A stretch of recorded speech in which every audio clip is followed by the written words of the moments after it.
that's where we will put them. Choosing the moments in the scene that the writing has outlined is really important. Choosing the moment just after something happens or just before something happens is, I think, much more interesting to draw, and it makes, I think it helps Mac loosen up with the writing too. Would you agree with that? Yeah, definitely. I think that that's right. A picture book can't show everything. It shouldn't. In all respects. It can't show every moment that happens. Right. There's triangle there waving. You can wave back at him if you want. 네, 여러분한테 손을 흔들고 있는 세모의 모습이 보이죠? 다시 손을 흔들어 줄 수도 있겠고요. But our business is always, I think, just telling people just enough, and letting as much of the book, both the action of the book, but also the meaning of the book, play out in the reader's head. That's really where we want to be. We want to provide just enough. Yep. Yeah. A noise that echoes and reverberates in the reader's head. We are just there with that initial blast. 뭘까? Go away, snakes! 얘들아, 저리 가! As far as color goes in that question, I've never been very adventurous with color. My colors are always very subdued.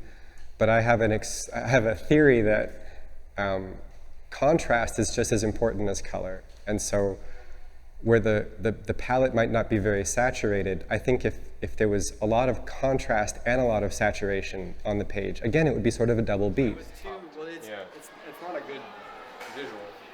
It's gross.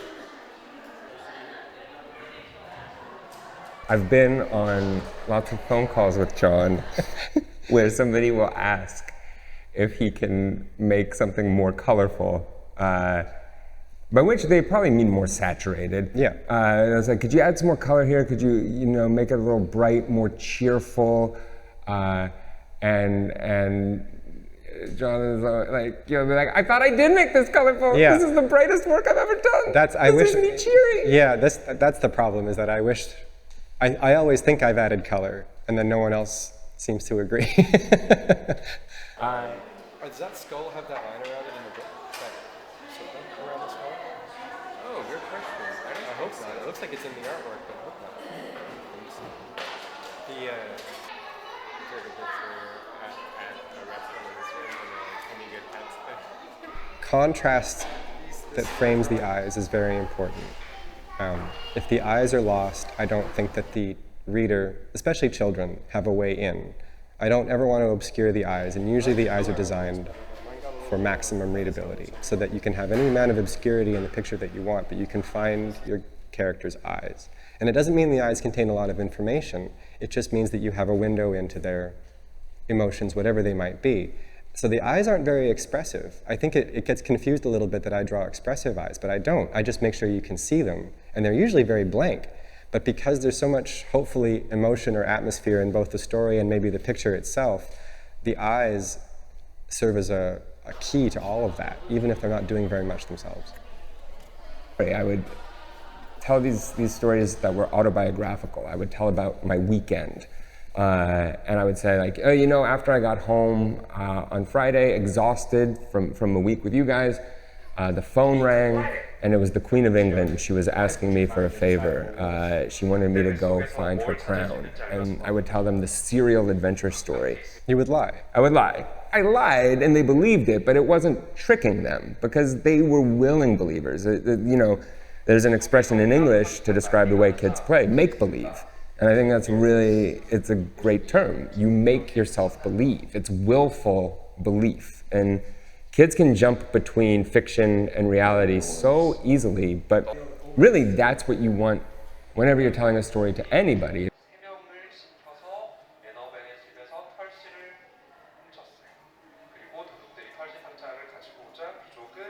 Hi everybody, 안녕하세요. 안녕하세요.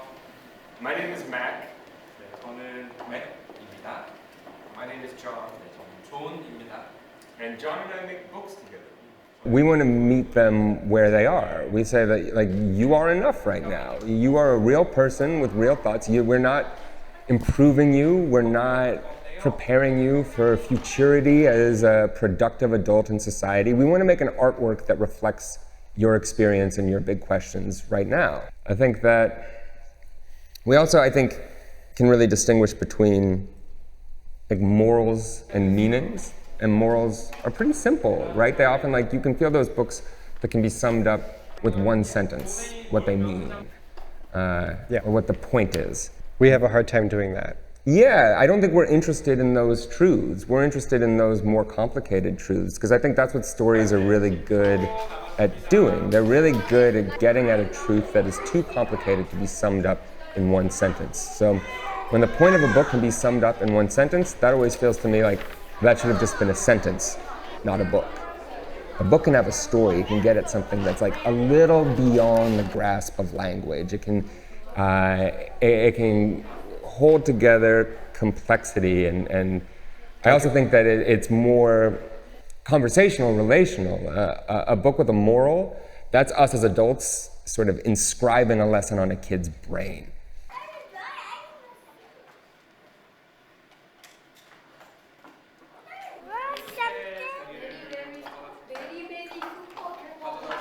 It's growing from the rain, right? Oh, I like that. See, we're getting the dust off. This is good. Like a baseball hat? I don't think that we understood how emotional, exhibition planning could be. Yeah.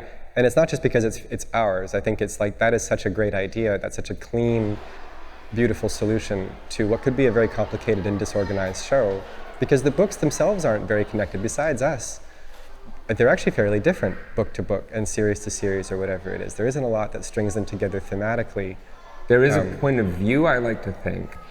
It's a great gift to get to see it this way. I don't think, it's very rare that you get to see your work all at once presented so beautifully this way. It gives you a different view on your own self. Yeah. 동그랗게 뜨니까 뭐가 생겼어, 윤준아? 여기 물이 생겼네. 호수가 됐어. 정말 아름답다. Something that always strikes me about Korean picture book readers, especially I would say adults, is the seriousness with which they approach picture books and children's books. We just feel very welcome. It's not a given that you always do, and we feel very much understood and welcome and lucky to be here and to see the work presented so respectfully and so beautifully. Yeah, it means the world to be taken seriously. But really, both the books that we make, but also to be part of this community of picture book makers, an international community of picture book makers who are thinking about this stuff deeply, and to connect to picture book readers who come to it with respect for these books too. Yeah. It means the world to us to be here, and it does. It feels like home to come and talk about picture books. Yeah, it's a great honor. Yeah.